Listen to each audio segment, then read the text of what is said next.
Welcome to FS-ISAC's podcast, FinCyber Today. I'm Elizabeth Heathfield, Chief Communications Officer at FS-ISAC. My guest today is Barron-DiCamillo, Managing Director and Global Head of Cybersecurity Operations at Citi and Chair of FS-ISAC's Board of Directors. We're going to tackle a whole range of issues top of mind for our members here at our summit, including the number one topic on everybody's mind, artificial intelligence. Thanks so much for taking the time. Really appreciate it. So let's just dive in. Great.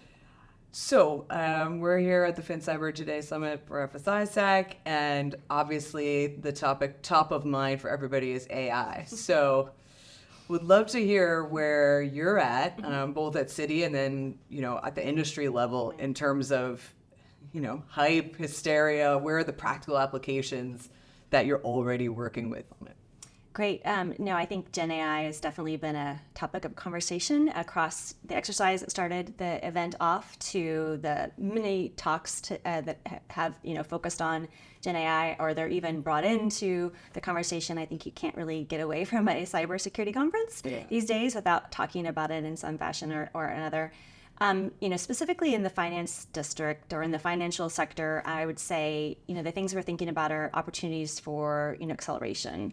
The opportunities to leverage AI functions to really help accelerate our time to market, our time to get our products, get our capabilities, our payments, everything faster. So I think there's a huge focus on the technology side on all these different use cases that really center around acceleration opportunities, closer partnerships with, other kinds of stakeholders within the sector that we commonly work with. Kind of flipping over to the cybersecurity side, it's the opportunities associated with that are going to be kind of the reverse. With acceleration, is there things that are being deployed that, haven't been through the kinds of validation, verification that we would put traditional software, SDLC type capabilities through, or SDLC type developed applications through. So we really want to make sure that with that acceleration that we're not bypassing the controls that give the assurity associated with cybersecurity practices that we've adopted as an industry. So I think that balance is really important in helping our product side, our tech side, reach the abilities and the achievements that AI brings, but in a way that still ensures that security capabilities and controls are at the forefront of what we deploy. Kind of pivoting even further into, how is this being leveraged by malicious actors? I think right now we're all keeping a really close eye to see, what's happening in this space and, really trying to differentiate traditional software or traditional malware that's developed by a cybersecurity actor from something that's developed by AI is almost impossible to determine. And so I think that's something to keep on looking to see, okay, is there a determining factor that will help us identify things that are being generated through, the GenAI type capabilities? And right now that's not identified easily based on what we're seeing. And so we're continuing to work with partners. I think that's why the collective of cybersecurity information sharing becomes really important there. Kind of pivoting again, we're always looking for opportunities to reverse engineer. And so how can we leverage GenAI to, look at finding vulnerabilities quicker or faster?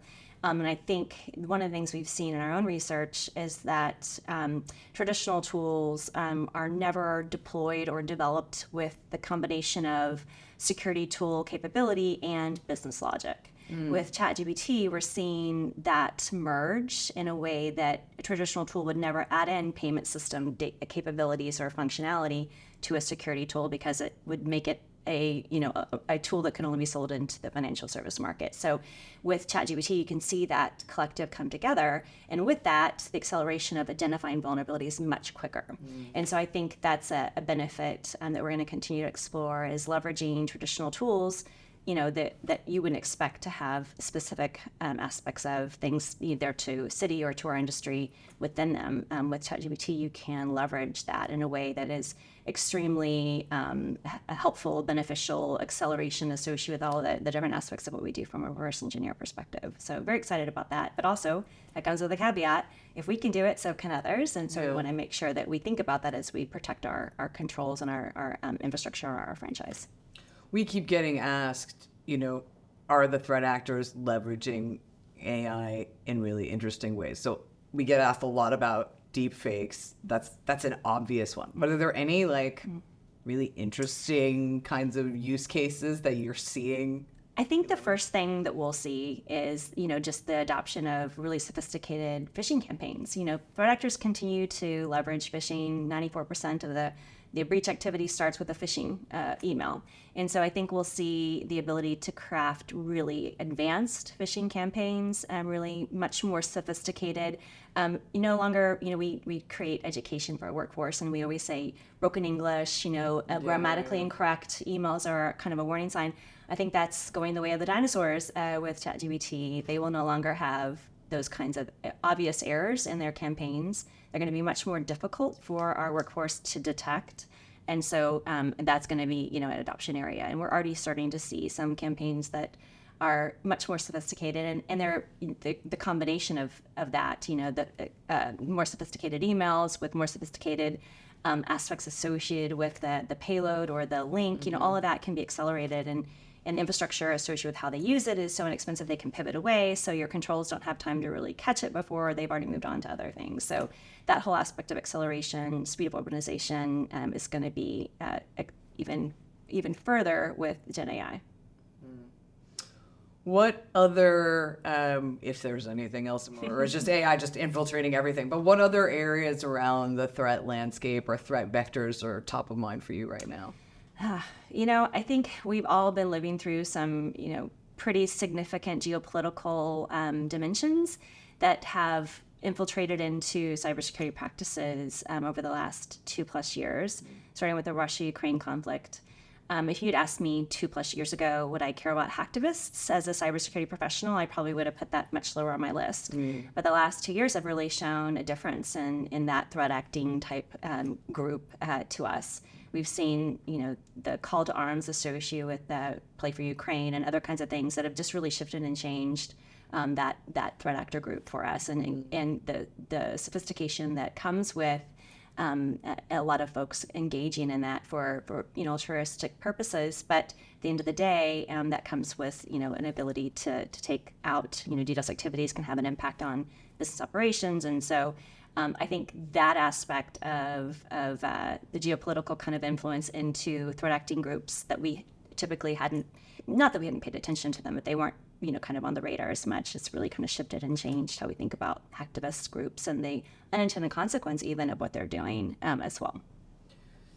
Yeah, we did a report with Akamai about DDoS, right? And that, it's no longer just a nuisance, right? It was like we had all the endpoint capabilities and everything to block it, but now it's becoming even more like the scale, the scope, the volume. So it's actually becoming at a point where it could, even for a second or a couple of seconds, disrupt. And then they take screenshots of the website being down. And then, so, would you recommend to other firms, especially ones who don't have as maybe sophisticated capabilities as Citi, what would you recommend they do?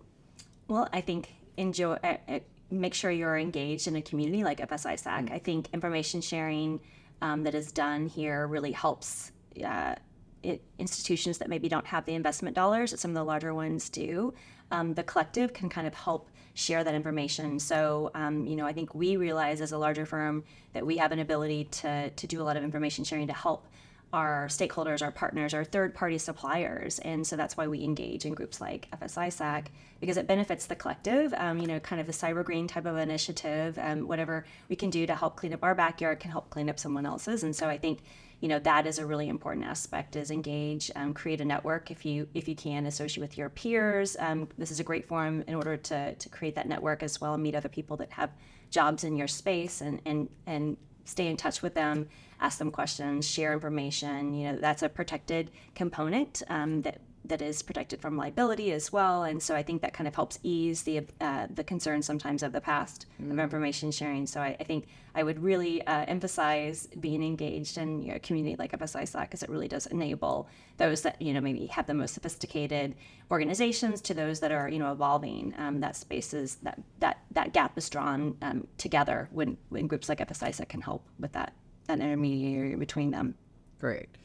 I didn't plan that plug. I appreciate that plug. You mentioned third party, and that's obviously supply chain risk, third party risk, fourth party risk, fifth party risk is also like something that is super top of mind here. I was chatting with somebody who was like, it's just an impossible problem.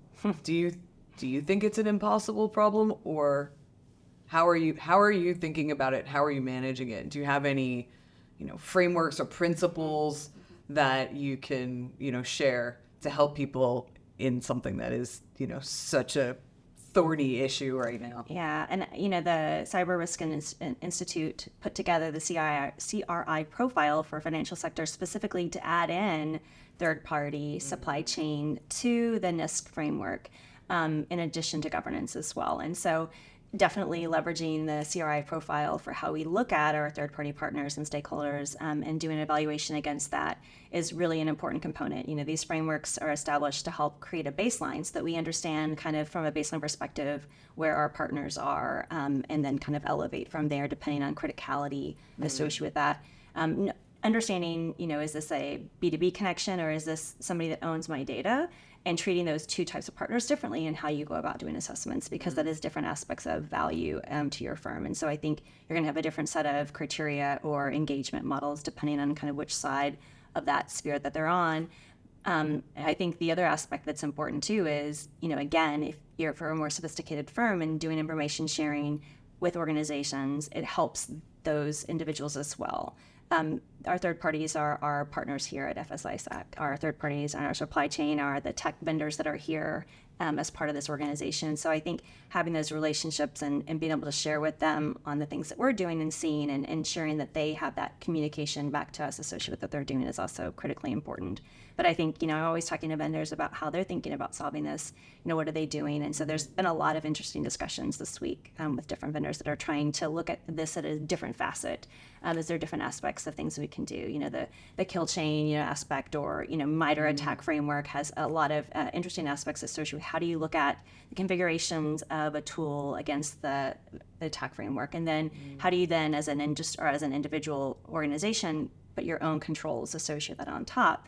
Then how do we take that to a third party and try to leverage, that kind of an analysis associated with these assessments? So kind of changing the way we, do the compliance checks of the past to have them be much more threat focused, and so that we can uncover potential issues ahead of making those agreements or those partnership arrangements. Do you think that the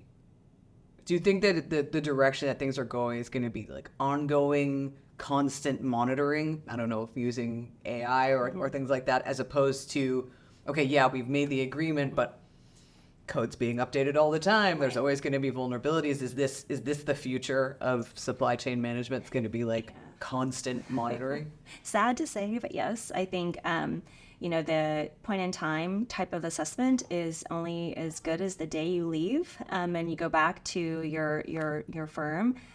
So I think there is going to be an aspect of more regular, reoccurring type or ad hoc type activities. And so what is the inject for that? And I think that's what we're trying to shift to is, what is an inject associated with reaching out to a critical provider? Is it an O-Day saying, hey, do you have this product in your environment? What's your status associated with patching or what a vulnerability? Like, we've seen that, surveys that go out, and I think they're also not always worth the responses that you get back. And so trying to reevaluate what is something between a survey response and something that is a real checkpoint associated with something that is threat focused is really kind of where I think a lot of firms are trying to go. But it is a partnership. I think we have to be comfortable in sharing that information because we're a third-party partner to a lot of folks as well. And so, it's both sides. The bi-directional communication is really where we achieve better visibility into these areas of focus or concern. Do you think that it's something that we as a sector have to pull our suppliers into, in terms of like, we have a long history of sharing information, right, as we've been talking about. But not every sector has that, and certainly the technology sector, I don't know, it's at the same level as we have, because we have the trust and we have the protocols and everything. What can we do to make sure or bring them in right? Like, Yeah. give them a big hug and be like, come on, like, we're all here together. Yeah. We obviously need to work together. Well, I think a couple of things, lead by example, right? Like I talked about, if we want to provide, if we want our third-party partners to provide visibility into the state of their network and their security practices and controls, then we're going to need to figure out how to do that as well in a way that protects information and without creating, any kind of vulnerabilities associated with said shared information. So I think collectively having those relationships and leading by example is important.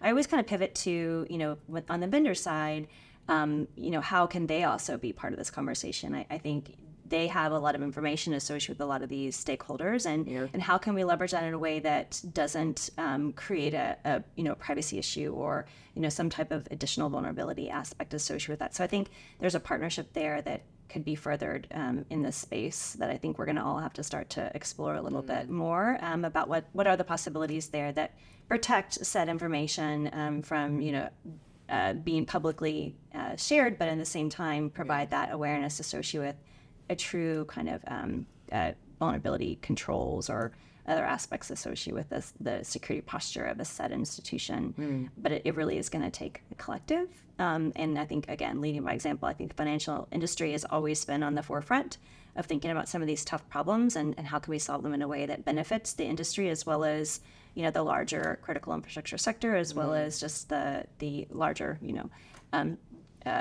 U.S., global kind of aspects as well. So I love to see the financial sector continue to lead by example and to be a thought leader in this space and bring others along with us. We have a lot of buying power. And so sometimes that can be a great, motivator to some of our partners. And so, let's see what we can think about in that space too. Great.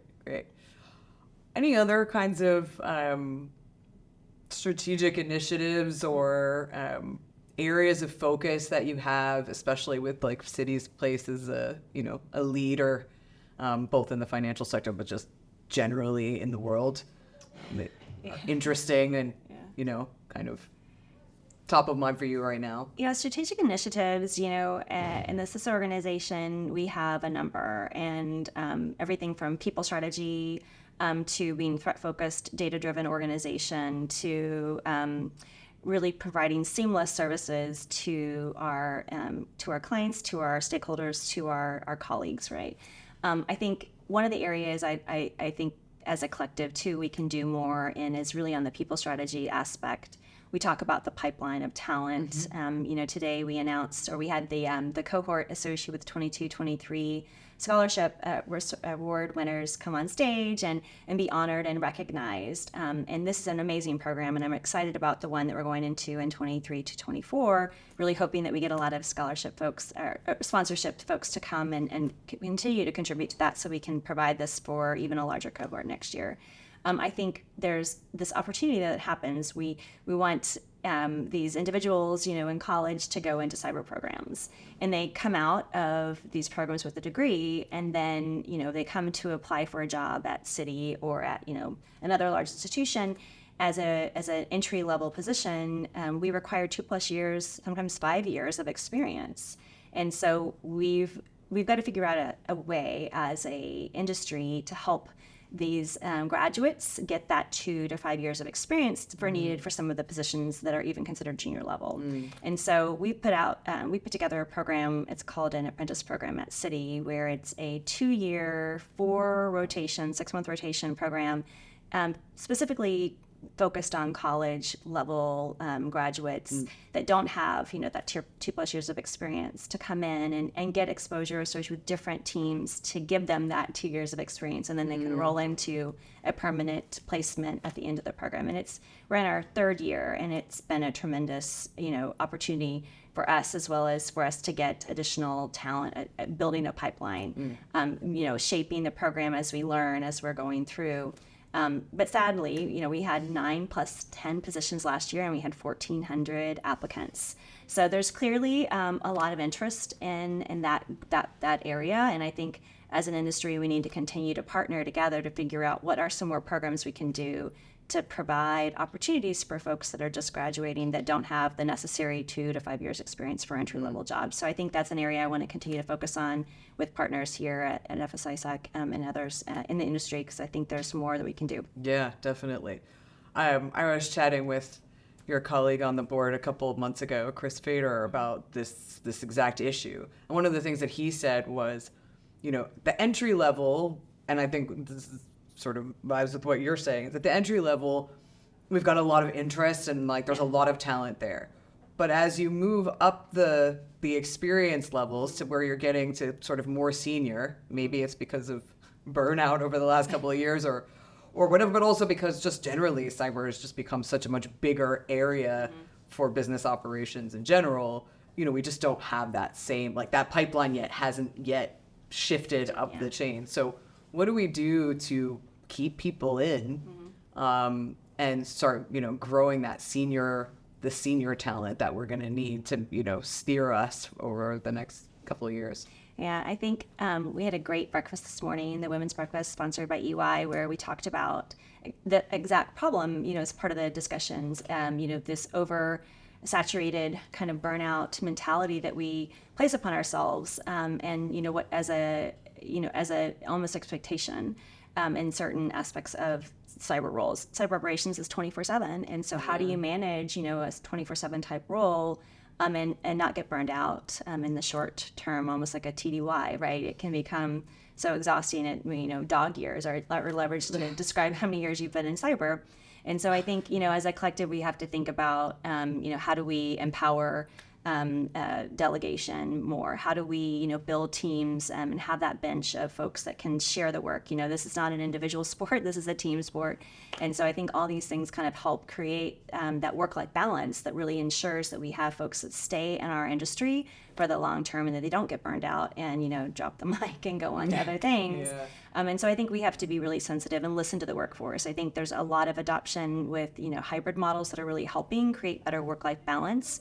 And so I'm hoping, if something good comes out of COVID, maybe it's the fact that we now have this as an embraced culture for a lot of our firms where we're leveraging that. Yeah. And I think that's going to be a benefit for folks staying in the industry longer. But I think, again, as executive leaders, we need to continue to be sensitive to some of the expectations and really ensuring that we have that workforce that has the balance and ability to collectively look at this, and that we're not always giving the tasks to the same 20% of our workforce, and that it's spread across, because otherwise, it does lead to earlier retirements, or I'm going to go and do something that is not so taxing. I think there's more to be done. And again, it's I think a collective thing that we can share. Things that have worked in one firm might be beneficial to another. And so that's another great information sharing thing that we can do.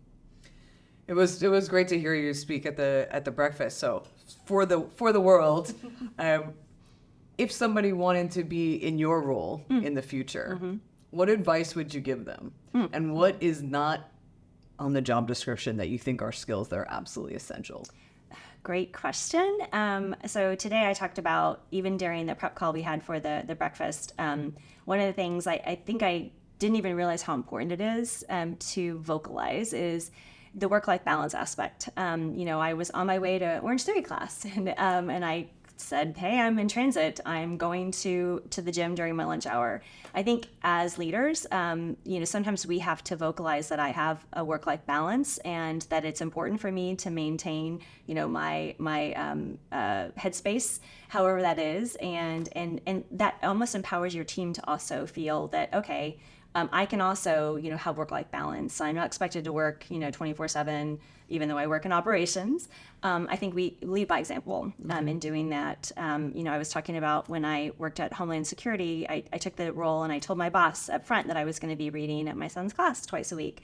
And I just made that part of the arrangement going in. And I think that empowered others to also create space for their family in their work life. I think that's really important, and we want to make sure it's not on the job description, but I think as a leader, you want to example that, and that's a really important aspect of it being executive and with a large organization, is making sure that they know that you don't run this all by yourself. You have a team of people, and that there is an ability to to have that work-life balance and that be supported by your institution. And you have to do that by example. Any other advice you would give to somebody who wants to be you in a couple of years? Well, I think, coming to events like this is great, creating that network. So many times the job, the next job you hear about will be from somebody in your network. So that's a great way to create opportunities for yourself. I think, project ambition, being ambitious about your career aspirations, to your leadership, telling them what you want to do, asking what you need to do in order to get there is really, really important. Don't be shy about that. Ambition is not a bad word. It should be something you embrace and be vocal about it to the folks that can help champion and be an ally for you. I think there's no one path towards any of these positions. I think kind of getting that out of your mindset that I have to do X, Y, and Z before I can do, the next thing isn't always true. And so having those conversations with peers, with colleagues, with, mentors, with champions, with allies can also help you understand how you navigate that in your own kind of space. Okay. Anything else you want to say? Well, the last thing I'll just ask is, you're nearing the end of your time as being the chair of the board of FS-ISAC. Thank you for everything that you've done for the organization. Where would you like to see not just FS-ISAC, but the sector and our community go in the next couple of years? I love the communities of interest that you guys or that FS-ISAC has really focused on,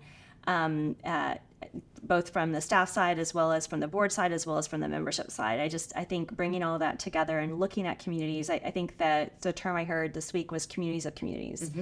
So many times there is a regional component associated with why you need a community of community.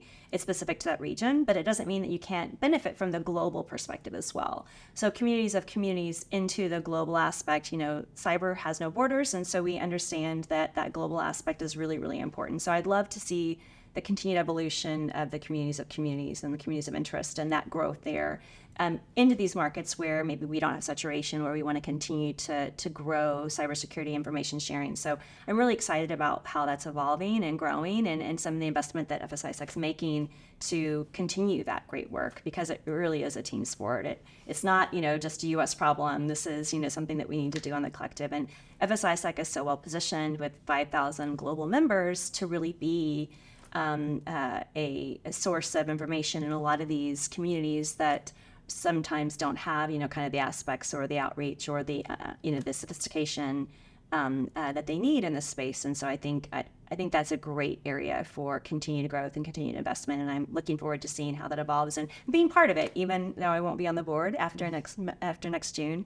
I, look forward to continuing to be a active member and helping, grow and contribute to that. Thank you so much. Thank you. Great conversation. Thank you for having me. Really appreciate it.